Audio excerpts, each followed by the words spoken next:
उद्घाटक आपल्या जिल्ह्याचे पालकमंत्री राधाकृष्ण विखे पाटील साहेब, या ठिकाणी वैभवजी पिचड साहेब, आपल्या साखर कारखान्याचे चेअरमॅन सीताराम गायकर साहेब, माजी या ठिकाणी BG देशमुख साहेब, या ठिकाणी सीताराम बांगरे, रमेशजी लुटे, या ठिकाणी बाबाजी शिंदे, या ठिकाणी कपिल पवार साहेब, कैलास वागचौरे, जालिंदर वागचौरे, यशवंतराव वाबाळे, दत्ता नवले, संजय वागचौरे, शरद चौधरी, मला आणि या भागातले नेते, आमचे मित्र बाजीराव दराडे आणि सर्व कार्यकर्ते बंधूंनो भगिनींनो, ही 2024ची लोकसभेची निवडणूक आहे आणि या लोकसभेच्या निवडणुकीमध्ये 2024ला कोण देशाचं पंतप्रधान ह्याच्यासाठी निवडणूक आहे।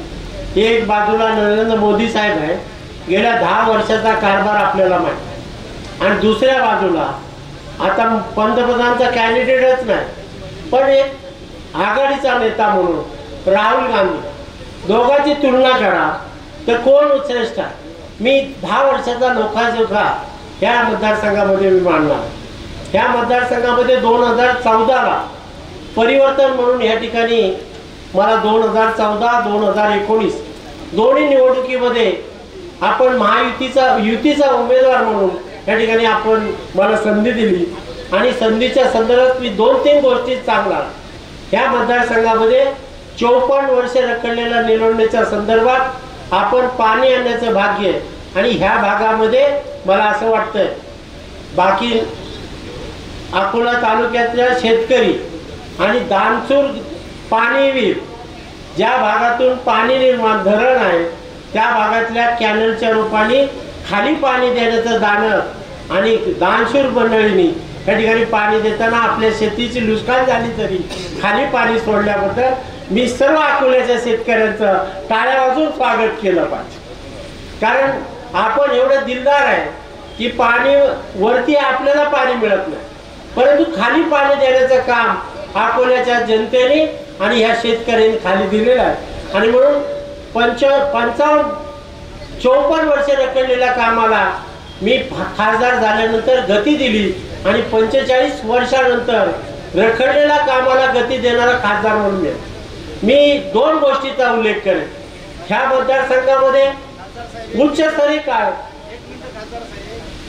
गेले 8 दिवसापासून 2 तास लाईट चालू केला, हा याच्या पाण्याची वांदी हो हा ह्या ठिकाणी खरं म्हणायला गेलं की ह्या भागामध्ये मी काम करत असताना उच्चस्तरीय कार्य बनवले, पण पाण्याची उपलब्धता नसताना तिथे पाणी मिळत नाही, म्हणून माझी भूमिका या ठिकाणी घाट मात्याचं 115 TMC पाणी अडवलं तर अकोला तालुक्याच्या सर्व शेतकऱ्यांना, वंचित राहिलेल्या भागाला आपण कायमस्वरूपी पाणी देऊ शकतो।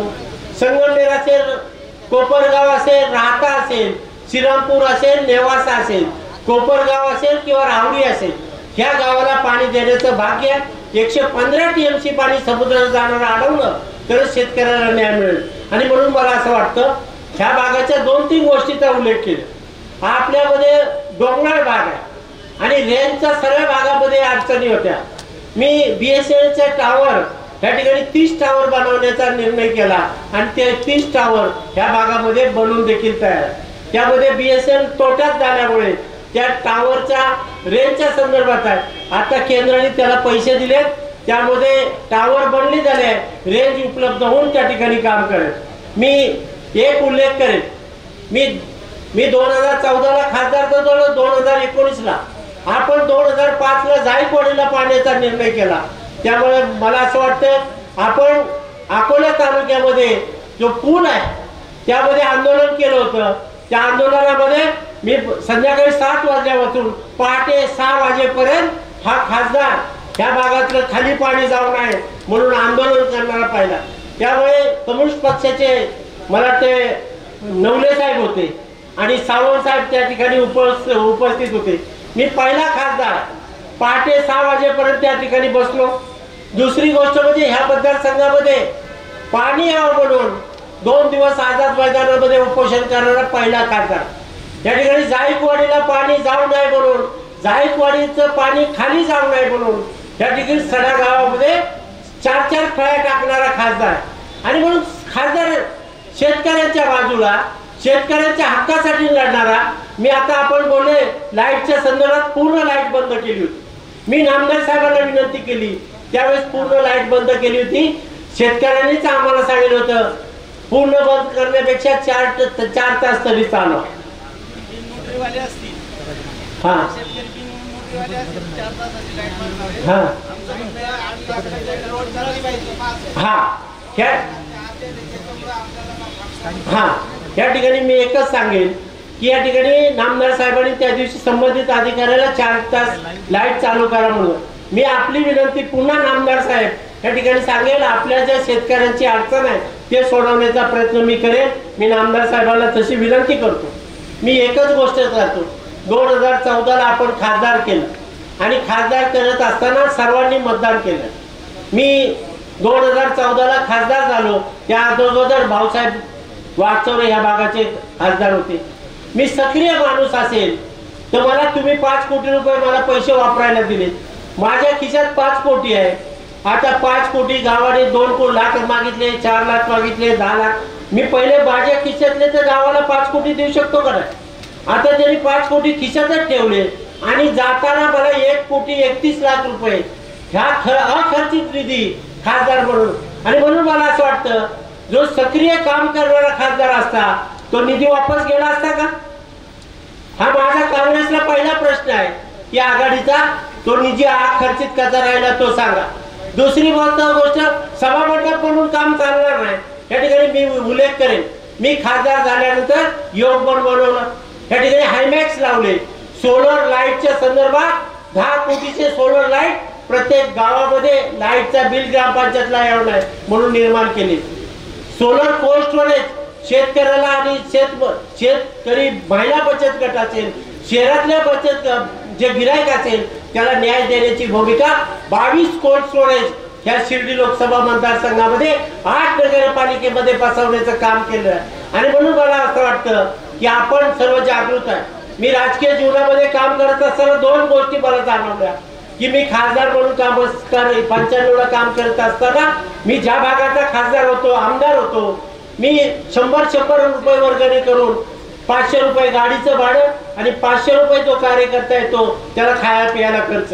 मी बोललो गावातून एक जरी माणूस आला तरी मी काम करून देण्याची भूमिका आहे. मी ती पद्धत बंद केली आणि गावातला एक जरी माणूस आला त्याला काम करून देण्याची भूमिका झाली. मी 95ला 25,000 मतांनी आलो होतो, 99ला मी 42,000 मतांनी आलो. 99ला 2004ला सोनिया गांधीची सभा झाल्यानंतर देखील मी आमदार झालो. आणि म्हणून काम केलेली पावती ही मतदार आपल्याला देतात. परंतु माझ्याकडून एक त्यावेळेस चूक झाली. मी काँग्रेसवाले बोलायचे की 10 लोक आले त्यांचे पैसे जातील, पण ते चर्चा करतात कशाला आमदाराला भेटायला गेलं, सभामंडपाला गेलं, काम झालं का? झालं. मंजूर झाल्यानंतर नारळ फोडायला पाहिजे होता आणि काम झाल्यानंतर उद्घाटन करा.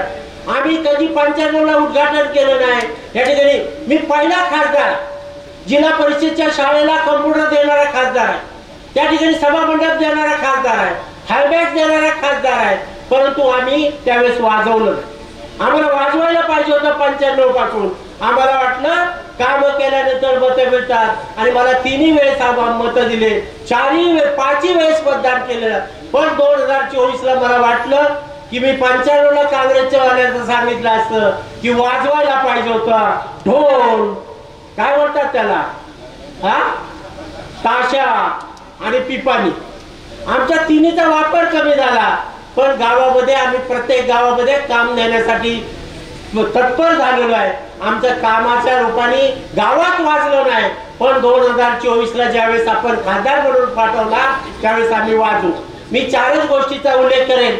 देशाचं नेतृत्व कुणाकडे द्यायचं, या ठिकाणी देशाचं नेतृत्व गेली 10 वर्ष झालं PM मोदी साहेब करतात. आपल्या देशामध्ये, आपल्या भागामध्ये जलजीवन मिशन असेल, 25 किलो धान्य मोफत असेल, या ठिकाणी आरोग्याचं कवच 5 लाखाचं असेल, या ठिकाणी जलजीवन मिशनचे प्रत्येक घरामध्ये पाणी देण्याची भूमिका असेल, हे PM साहेब, मोदींनी साहेब.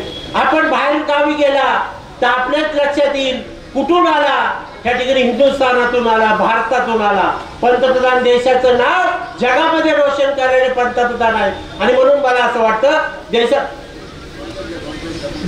देशाचं नेतृत्व PM मोदी साहेब करणार आहेत. आणि म्हणून ही निवडणूक आपण सर्व शिर्डीच्या लोकांनी मतदारांनी देशाचे पंतप्रधान नरेंद्र मोदी साहेबांना पुन्हा एकदा तिसऱ्या वेळेस पंतप्रधान करण्यासाठी खासदार सदाशिव लोखंडे या ठिकाणी शिंदे साहेब असतील, देवेंद्र फडणवीस साहेब असतील, या ठिकाणी अजितदादा पवार असतील आणि आपले पालकमंत्री राधाकृष्ण विखे पाटील साहेबांनी पुन्हा मला लोकसभेमध्ये एक उमेदवार म्हणून संधी दिली आणि PM साहेबांना या ठिकाणी PM मोदी साहेबांना एक शिर्डीचं मतदान करण्यासाठी आपण पाठवा ही अपेक्षा व्यक्त करून माझे 2 शब्द समाप्त करतो.